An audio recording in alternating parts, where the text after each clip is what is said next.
All right, this is now the second time I've tried to record my thoughts on the UK general election. I had previously tried to record it on Friday morning, and this person just started banging on my door. They screwed it up. I was very upset. So, for those of you who aren't aware, the Conservative Party had their best showing in over 30 years since the Margaret Thatcher era, '87. And they defeated the Labour Party by over 3 million votes. I've been told this is Labour's worst showing since 1935, or some very distant election far in the past. And the ramifications in the US are that now people are going around saying, this is what happens when you move too far left.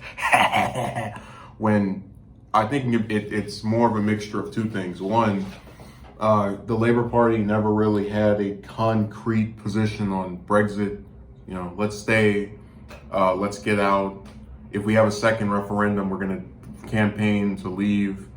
Whereas Corbyn in the past had said that he supported staying in the European Union because they've assisted Britain and whatnot.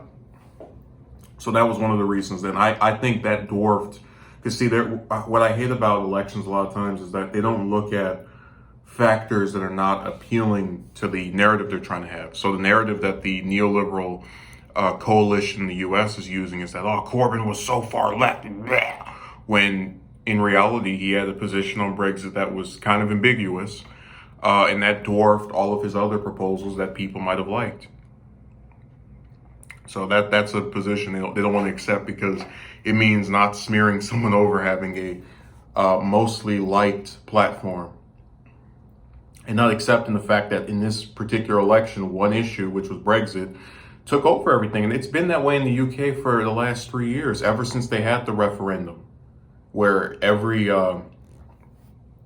couple of months, and pretty much if you go back and watch any of the prime minister questions from when Theresa May was prime minister, and the few they've had since Johnson took over, you can see them asking about Brexit or bringing up Brexit in almost every single encounter that she has with Parliament, because it became the defining issue, the thing that people talked about the most.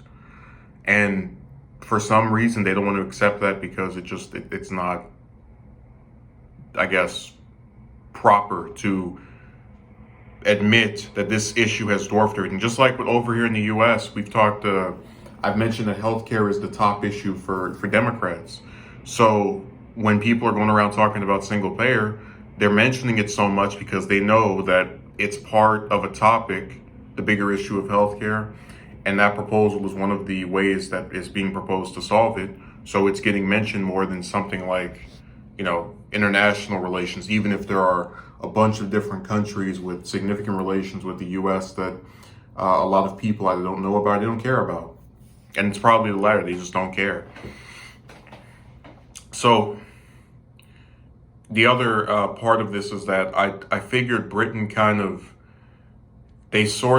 I was saying, why would you, when I saw the initial election results, why would you want to stick with the party that has been in leadership for prime minister after prime minister, and has, not delivered on the referendum?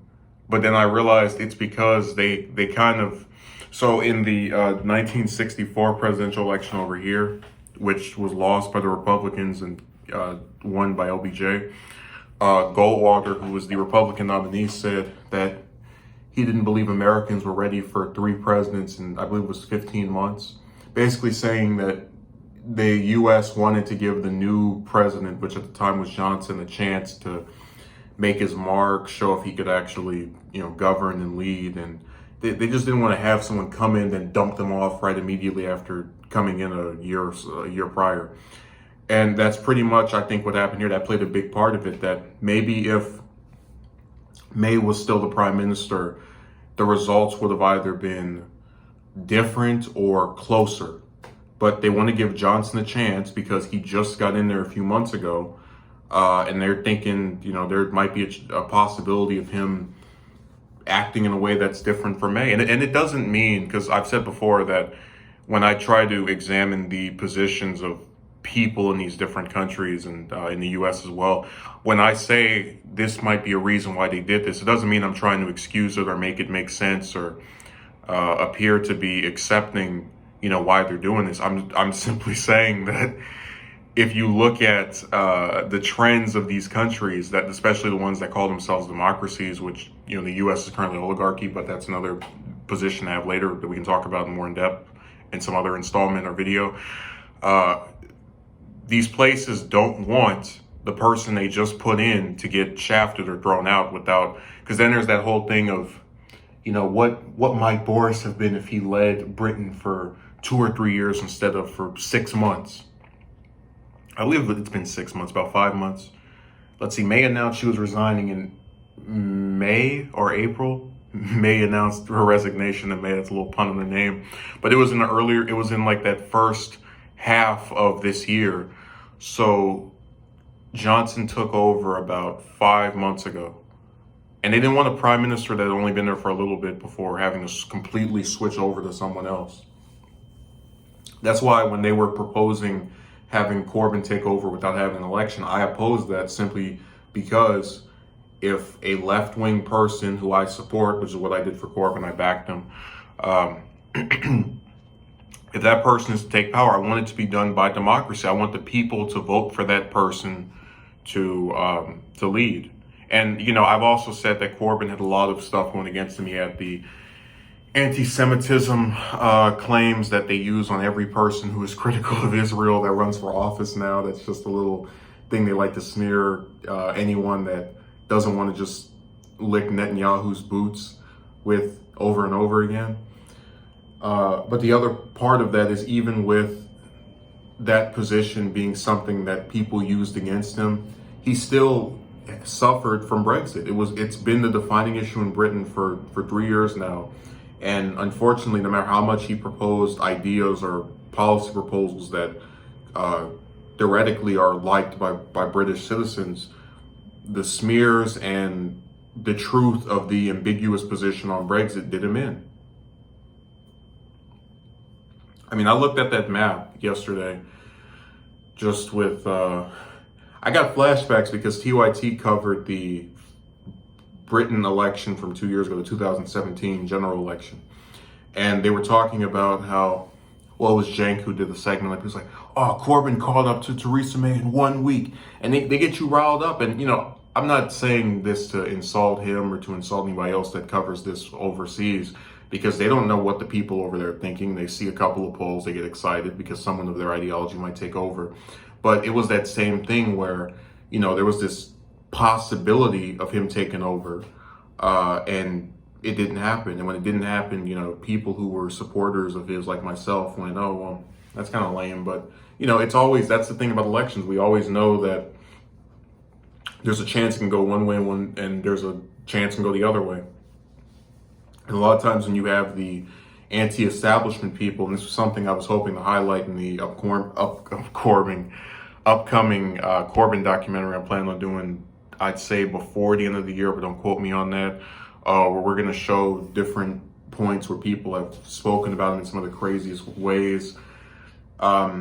There really is a narrative against that man in that country. And it reminds me so much of what's being done to Sanders and Gabbard and Yang and any other anti-establishment person that is in the U.S. running for high office or some other position where they're viewed as possibly changing things up.